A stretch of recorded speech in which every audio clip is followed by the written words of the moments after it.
Di dalam homili kali ini, izinkanlah saya untuk membagikan pengalaman hidup saya tentang panggilan saya menjadi seorang imam, dan saya menyebutnya dengan jejak langkah menuju cahaya. Saya lahir dari sebuah keluarga yang menurut saya kurang harmonis hubungan antara saya dan ayah saya. Berawal dari kisah almarhum adik saya yang dipanggil Tuhan atas karena kelalaian saya sendiri. Suatu hari, kami bermain sepak bola di lapangan. Tempat kami biasa bercengkrama berdua ala masa kecil layaknya kakak beradik. Ketika kami berdua bermain sepak bola, bola yang akan saya tendangkan ke adik saya terlalu keras hingga ke jalan raya. Nama adik saya adalah Dimas. Kak Randy, tendang bolanya ke sini. Ya, ini! Dimas penuh semangat berlari mengejar bola tersebut. Dimas, jalan-jalan! Ketika adik saya mendekati jalan raya dan hendak mengambil bola itu, ia tertabrak mobil.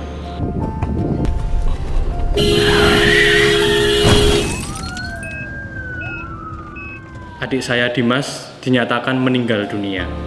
Kehilangan seorang adik merupakan sebuah pengalaman yang tidak mudah dan begitu berat bagi saya. Hati kecil saya terasa seperti hancur berkeping-keping. Peristiwa kehilangan Dimas membuat suasana keluarga saya menjadi berantakan dan kerap sekali berdebat, membangkang, bahkan saya cuek ketika mendapat nasihat dari ayah saya. Sedangkan ibu saya hanya bisa terdiam dan sedih melihat hubungan saya dan ayah saya yang selalu berdebat.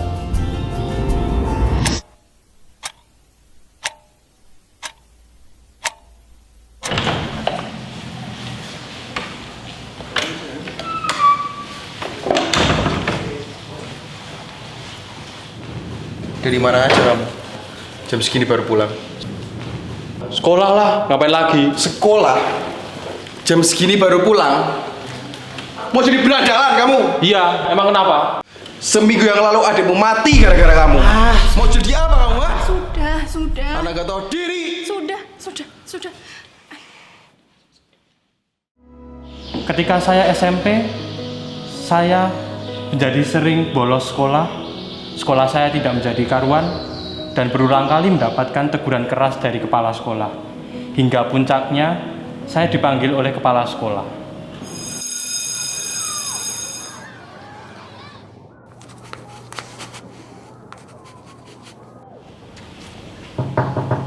Misi, Bapak manggil saya. Masuk.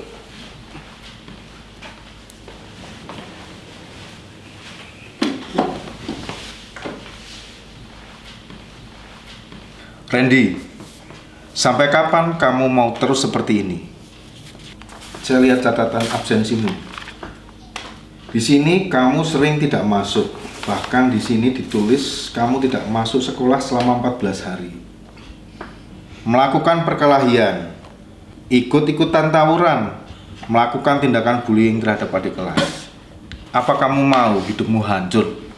Hidup saya sudah hancur, Pak. Jadi buat apa saya peduli sama semua ini?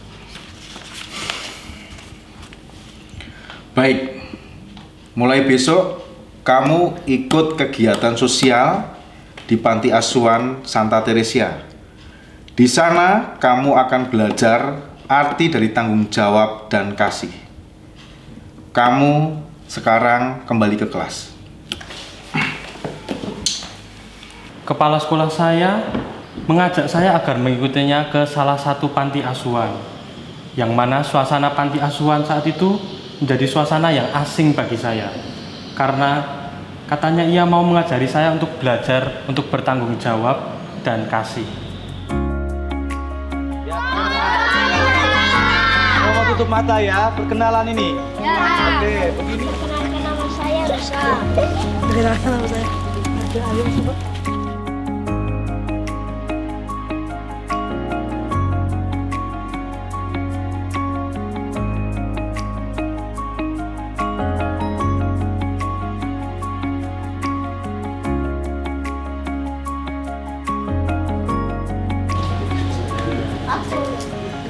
Kakak siapa? Baru ya di sini.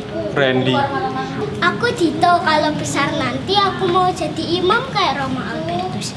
Romo itu baik banget, juga bantu anak-anak di sini. Sosok Romo Albertus ini merupakan pribadi yang juga menjadi inspirasi bagi saya.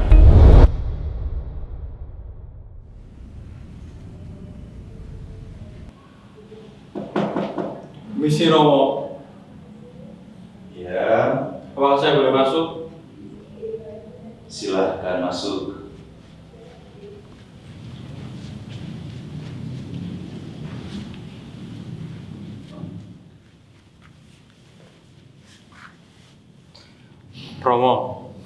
Romo kenapa mau terus melayani anak-anak di sini? Karena setiap anak-anak adalah wajah Tuhan. Dengan melayani mereka, saya melayani Tuhan. Tapi, bagaimana kalau kita ngerasa nggak layak, Romo? Kalau kita punya dosa yang terlalu besar? Tuhan tidak memanggil yang sempurna, Randy. Tuhan memanggil mereka yang mau bertobat dan membuka hati. Berada di panti asuhan pun, saya bingung melihat anak-anak di sana. Hingga akhirnya, saya didatangi salah satu anak panti asuhan. Dengan kepolosannya, dia mendekati saya dan ekspresinya sangatlah ceria. Bahkan menanyakan saya, "Kakak kenapa sedih?" hingga mengingatkan saya bahwa kalau kakak sedih, berdoa saja kepada Tuhan. Tuhan pasti membantu.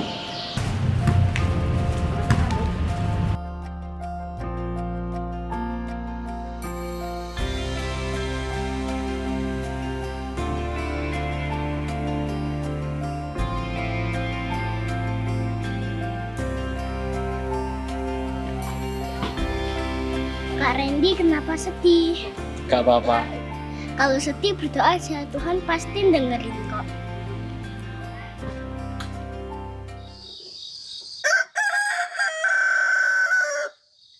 Para konfraterku yang terkasih, perjalanan panggilan hidup kita memang tidak selalu mudah. Keputusan yang kita ambil untuk menempuh hidup selibat tidak semudah membalikkan telapak tangan. Oleh karena itu, kita perlu mengulahnya dari hari ke hari. Kita selalu berusaha meminta bimbingan dan tuntunan Roh Kudus supaya segala cita-cita kita. Apakah ini jalan yang benar? Atau hanya langkah bingung yang aku ambil untuk menghindari kebersamaan hidupku?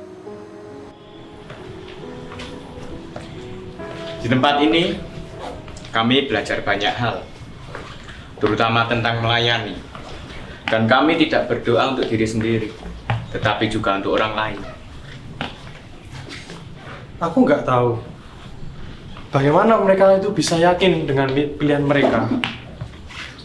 Lalu mereka sangat tampak begitu tenang dan penuh arti sekali para seminaris di sini. Ya, begitulah kehidupan di seminaris. Romo, saya bingung. Kemarin saya ke seminari. Saya melihat bagaimana kehidupan mereka di sana. Tapi saya tidak tahu apa yang harus saya lakukan. Saya merasa ada di dalam dua dunia yang bertentangan dalam diri saya. Randy, hidup ini tidak selalu harus sempurna sejak awal. Tuhan tidak pernah meminta kita untuk tahu segalanya dalam sekejap. Yang Dia inginkan hanya hati yang terbuka, langkah yang sedikit namun pasti. Jalan hidup ini memang penuh kebingungan. Justru dari sanalah kita belajar untuk menemukan cahaya. Tapi saya takut, Romo. Saya takut tidak bisa meninggalkan kebiasaan buruk saya. Saya sudah terlalu lama terjebak di dalam kehidupan yang penuh kekosongan ini. Tidak ada yang salah dengan langkah pertama. Tidak ada yang pernah bisa langsung menjadi sempurna.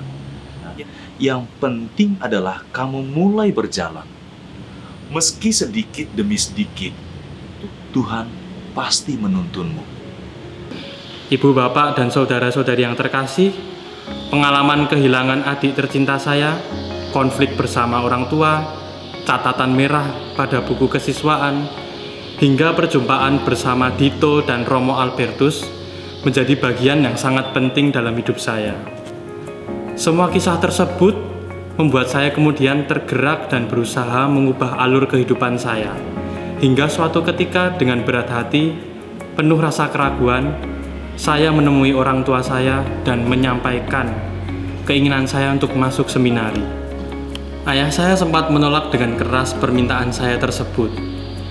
Saya kira penolakan ayah saya cukup beralasan. Waktu itu, bagaimana mungkin dua orang anak yang dikaruniakan Tuhan harus hilang dari hadapannya? Adik saya Dimas telah meninggal, tapi saya justru meminta untuk bergabung menjadi seminaris. Ayah saya saat itu cukup sedih dan terpukul mendengar permintaan saya yang rasanya tidak mungkin. Sempat diingatkan bahwa menjadi seorang imam akan menghadapi berbagai resiko yang harus saya pikul, terutama bagaimana saya bisa menghayati janji imamat, harus siap menghadapi cara hidup miskin, serta menjalankan segala bentuk ketaatan saya. Dengan segala pertimbangan, akhirnya orang tua saya luluh, hingga mereka mengantarkan saya ke seminari. Setiap langkah yang kutempuh adalah perjalanan menuju cahaya yang selama ini kucari. Mungkin aku tidak tahu segalanya, tapi aku siap berjalan. Mungkin Tuhan memang memanggilku, dan ini adalah awal baru.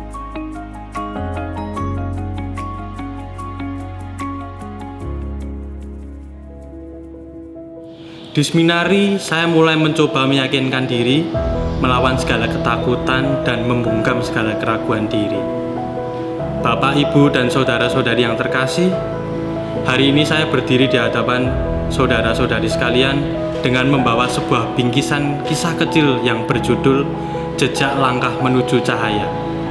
Saya berharap semoga melalui bingkisan kisah ini dapat menjadi inspirasi bagi rekan-rekan muda, inspirasi bagi bapak ibu, orang tua dalam memberikan dukungan dan pilihan untuk anak-anak mereka. Kerap kita merasa takut, merasa tidak mampu, merasa tidak bisa, namun bagi Allah tidak ada yang mustahil. Tanpa Tuhan, kehidupan tidak memiliki tujuan. Tanpa tujuan, hidup tidak memiliki makna. Tanpa makna, kehidupan tidak memiliki harapan. Oleh karena itu, saya membingkai semuanya itu dalam jejak langkah menuju cahaya. Semoga berkat dan rahmat Allah menyertai kita semua. Amin.